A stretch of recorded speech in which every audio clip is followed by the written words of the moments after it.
Dive into the profound teachings of Quo, channeled through the insightful sessions of the Rock Creek Research and Development Laboratories and L/L Research.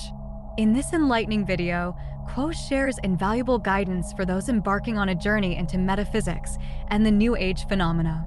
Discover the importance of meditation, the nature of free will, the role of humor and spirituality, and how to discern positive influences on your path. Join us for an exploration of timeless wisdom that resonates with seekers of truth and love. I deeply desire to know in order to serve you. I love you unconditionally. December 16th, 1990. Channeling disclaimer. This telepathic channeling has been taken from transcriptions of the weekly study and meditation meetings of the Rock Creek Research and Development Laboratories and L/L Research. It is offered in the hope that it may be useful to you. As the Confederation entities always make a point of saying, please use your discrimination and judgment in assessing this material. If something rings true to you, fine. If something does not resonate, please leave it behind, for neither we nor those of the Confederation would wish to be a stumbling block for any. The question this evening has to do with what Quo would say to a person who is just beginning the search into the area of metaphysics. What are the salient, most important concerns? What should you focus on, and are there any things that we should not consider, should avoid? What should be the most important considerations of a person who is just beginning the conscious seeking into the area of metaphysics and the so-called New Age phenomena? Carla channeling. Quo. Greetings in the love and in the light of the one infinite creator. I am known to this group as the Principal Quo. We have been called to a great blessing upon this day, and we wish to bless each of you and thank you with great humility for considering our opinions worthwhile. We have indeed perhaps been upon this road of which you ask for a longer period of time in your way of measuring. However, we are not at all infallible and wish to ask each to listen with great discrimination and to accept only those thoughts that seem helpful and truthful and loving to each individual entity. Anything that is other than that, we ask that you do us the favor of putting aside without any second thought, for when information is yours, you will know this, and when it is not, you will know this. For deep within each of you is excellent discrimination based upon the knowledge of all that is locked securely and deeply within the very heart of your being. We may say that it is to the benefit of any seeker to approach the path as if it were its first day upon this path. Consequently, when we speak to those who are beginning the path, we speak also to those who take another step upon the path, to those who are sitting, weary and tired by the side of the path, to those who have seemingly been treed in the rocky terrain of this path by fierce, wild beasts, to those who are enjoying gifts of the path, and who may perhaps be less than pleased when the path becomes difficult, and it shall become difficult and infinitely easy, by sudden turns. Meanwhile, the truth that you seek, that we seek, and that the Creator seeks of itself, recedes in mystery forever beyond the seeker. Yet, the endless path is indeed ended at last, as in cosmically large amounts of what you call time, all of the universe, all consciousness, coalesces once again in the unaware. Intelligent infinity that is the closest that we have been able to come in your language to describing that which we would call the Creator, and that which we perceive to be a nurturing Creator which has infinite regard for that which it has created. It was noted that the prayer to the Father One was perhaps a limiting factor. Indeed, the nature of one's relationship to the Creator may be any relationship which nurtures the entity. It may be considered as father, as mother, as father and mother, or as any unknown, mysterious, but somehow kindly spirit that is consciousness itself, just as you are, in essence, consciousness. The difference between the consciousness of all that is and the consciousness which you experience is that in order to experience itself, the Creator created entities which are self-aware and which made free choices so that there was nothing slavish about the possibility of loving the Creator in the Creator's mind, but rather an infinite curiosity. Each of you is experiencing, and in your experience, the Creator itself is enriched and learns, and as that giant heart beats from creation to creation, each creation builds on the last, and each of you, beings of light, infinite and eternal, move also. From illusion to illusion, and then into non-self-awareness, and then once again moving outward into individuation, learning and experiencing. Is this not a pleasant infinity? always learning, always moving, and always resting. Now we have laid a groundwork upon which we would like to build. Let us talk for a moment or two about what you may call your mind or your brain, or as this instrument does, your biocomputer. The nature of your mind is such that it is geared, as a computer is, to make a large number of choices very quickly in order to tend to the survival of the physical vehicle of which it is the intelligence. The programming of this computer is most usually not done by the entity within the incarnation in any conscious manner, but is a reflection of those needs for survival, physical, mental, emotional, and spiritual, that were being experienced at the survival level when you as an entity were powerless and unable to defend yourself. Consequently, there is strong programming towards self-protection, and much of that which is programmed to be noticed is that which has to do not only with physical needs for survival, such as the breathing the air, but more subtle needs which are discovered as the entity grows in years and experience. Usually there is much more programming concerning the behavior requested of those who wish to enjoy the privileges of being considered normal and aware of consensus reality. Because so much of the program is concerned with behavior, the mind finds itself programmed in sometimes quite extensive defense mechanisms for slowing, stopping, and being able to control uncomfortable environments. All of this programming was undoubtedly offered to each entity before it had an opportunity to consider whether or not it wished its programs to run thusly. This is an important point because only, perhaps, 2 or 3 or 4% of the available space, shall we say, for the retention of data within your biocomputer is accepted as worthy of notice. The rest is ruthlessly ignored. Think to yourself, what have you noticed this day that was not useful in some way to your survival or your enjoyment? We suggest to you that it is within your ability to reprogram this computerized choice-making in order that you may notice more of those things which you feel have spiritual significance and less of those things which you feel have become undesirable things to notice.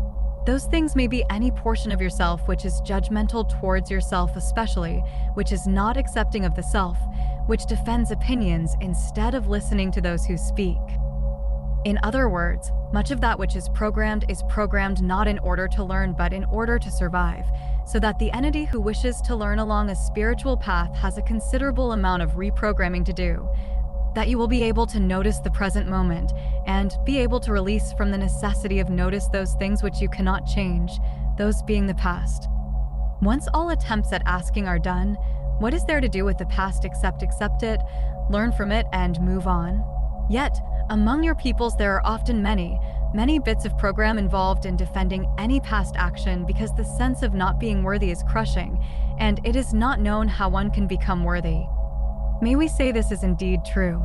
Each entity is both worthy and unworthy, both hot and cold, positive and negative, honorable and dishonorable. You have available to you as an entity all manner of behavior and, more importantly, of thinking and being.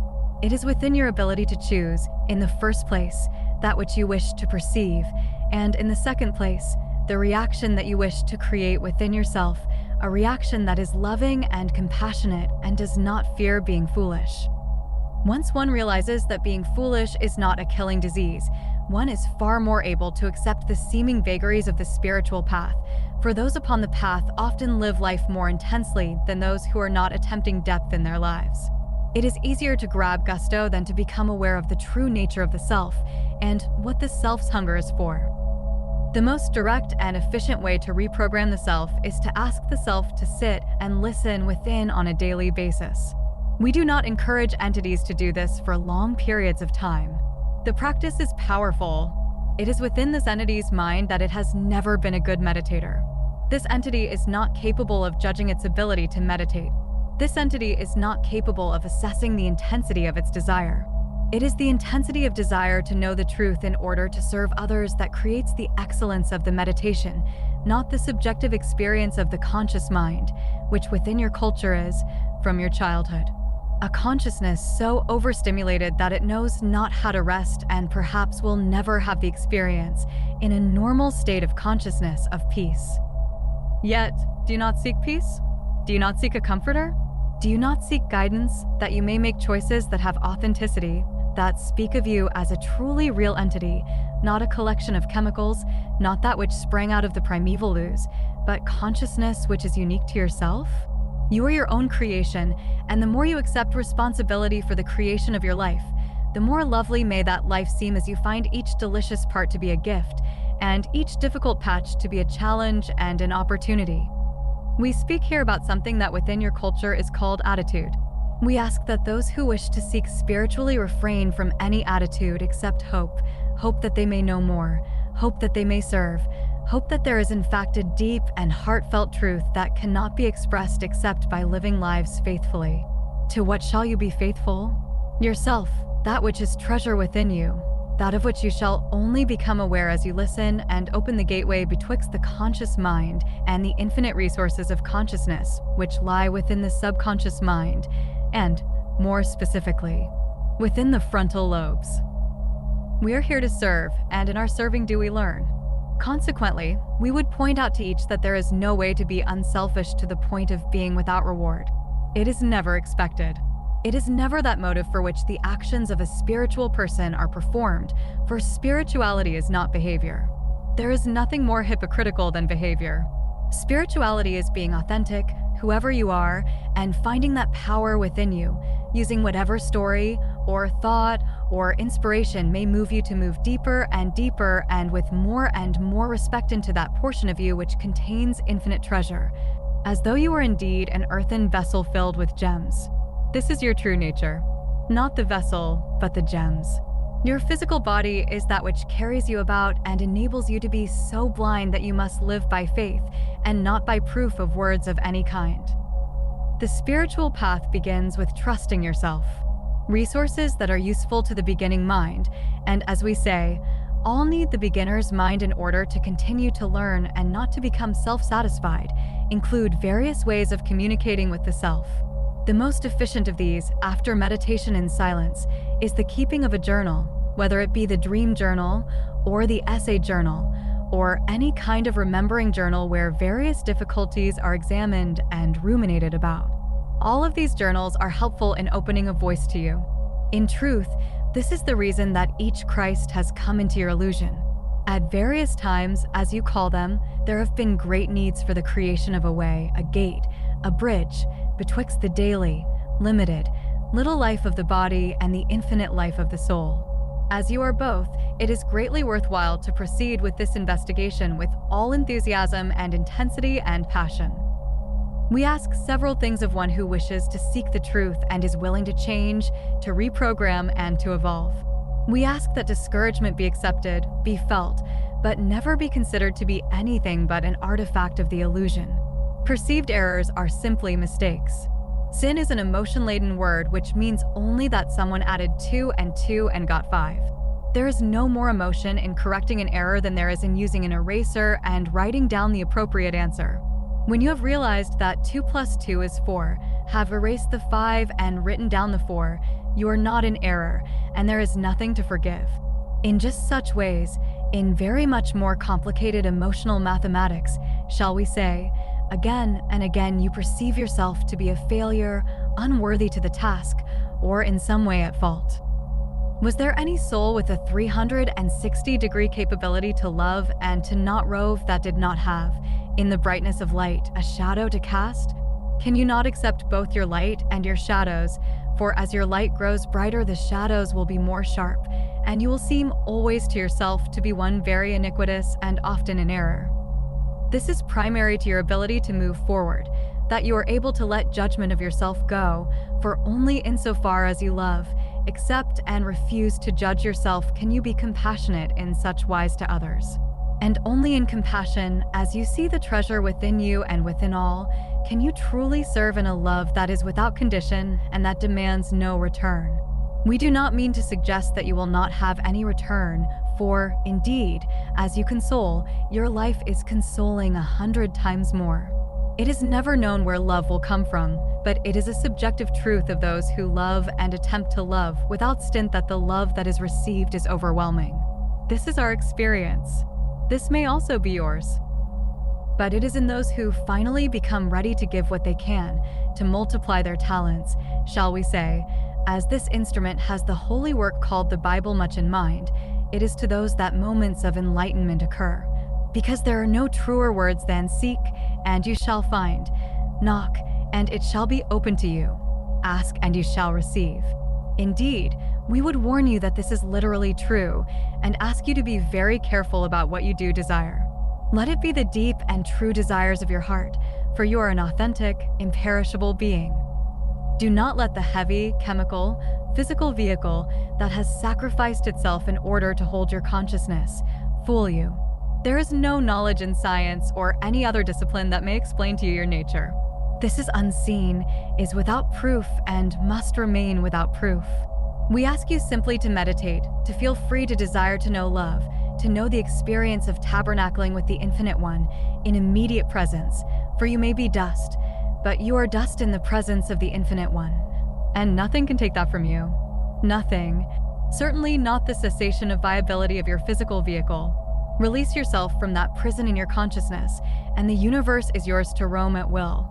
Identify with that which shall decay, and so shall you, as a soul sinking to rapine, cynicism, and a settled hunger that knows no food, no drink that may satisfy.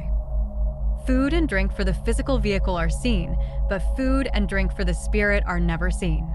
Take those delicacies with thanks and praise, and, as you ask for daily bread, know that you do not ask simply for food for the body, but for the spirit as well, for there is a spirit of love which is always with you, which is of the nature of the one infinite creator. There is no lack, no loss, always companionship and comfort, but it must be allowed to be. There is a door within you which must be opened by your will and your faith, and comfort will come.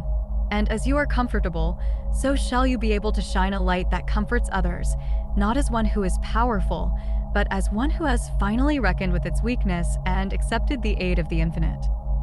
Do you wish to live an infinite life?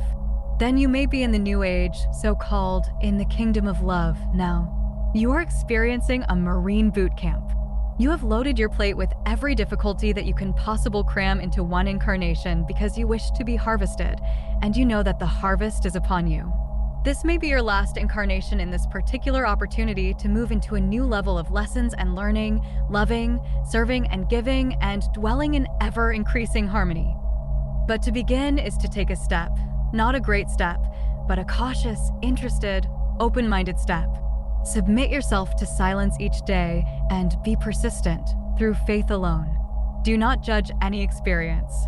Do not take your spiritual temperature. Do not attempt behavior that is holy, but learn who you are. Learn what brought you to this path, to this moment. It was right. There are no mistakes. You have done precisely what you wished to do in coming to this moment, and now it is yours. Seize it. Use it. Remember that which is helpful to you. Accept and allow the love within you. Accept that you are a channel through which an infinite amount of this love may flow, and that you need only move the bits of yourself that dim that light to one side, choosing not to be those petty things which staunch and constrict that energetic and creative light and love which is the original thought. Yes, the Creator, as closely as we can say it, is in its active aspect a thought, and that thought, in the weak words of your language, is love, unlimited, unstinting, and all-compassionate love. It has created you and all that there is in wonderful unity. Yet you're unique. There is only one of you. You are quite without peer. No one can view except you. As you weave the tapestry of your life, weave it truly, weave it as you are, and have the confidence to know that the Creator would not create that which was not wonderful. We hope that we have satisfied this instrument's need to keep things limited in what she calls time. We are very poor at this, and we do apologize. But we believe that we have beaten the sound that we always hear with a sinking heart. We are those of Quo. We welcome you to an infinitely long path, to a path that is rocky, a path that each walks, but yet a path in which there are companions along the way that make every step of the journey sweet and beautiful in their sharing. My friends, love one another. There is no greater wisdom for you than this. This is the choice that you make in every moment of your experience. It is for this that you came here, to make this choice in such a firm way that you discover that the feet upon which you stand are made of light, and the rock upon which you build is as firm as eternity. May you build to eternity. We would transfer the contact at this time to the instrument known as Jim. We are most grateful to have been able to speak to you at this time and to have been called to service. It is our highest pleasure and our deepest reward, and we thank you. We would now transfer. We are known to you as those of Quo. Jim channeling. I am Quo, and greet each again in love and light through this instrument. At this time, it is our honor to offer ourselves in the attempt to speak to any query which may yet remain upon the minds of those present. We would remind each that that which we offer is freely given and is that which is our opinion, harvested from many experiences, but we do not wish any word that we have to offer to be taken overly much, shall we say. If any word does not ring of truth, and we ask that you set it aside without a second thought, keeping only those that seem useful to you in your journey at this time. Is there a query with which we may begin? Carla, I noticed that you didn't say anything about humor, and it would be something that probably inaudible person would say to inaudible person. Inaudible, sense of humor is one of the most important, inaudible. Could you speak to that? Quo. I am Quo, and am aware of your query, my sister. That which your peoples call the sense of humor is, indeed, most helpful to any entity, no matter the position upon the path or the placement within the life pattern. We see that which you call the sense of humor as being a sense of proportion where an entity is able to gain enough experience within the life that one may see a broader view. One stands upon a somewhat more elevated position, building experience upon experience, until that which you call wisdom is begun. There is much in every entity's life pattern and daily round of activities which lends itself to humor. Nothing so much as the entity itself as it attempts to make a sense of and to form a cohesion from many disparate parts of the life which seem not to be held together well at all. There are innumerable instances in every entity's life during which the entity will find itself playing the complete fool. This, in your mundane way of seeing things, often lends to the feeling of insecurity, doubt, and wondering if there will ever be a time where the entity will have control of itself and be able to do that which it wishes, when it wishes, and in the manner it wishes.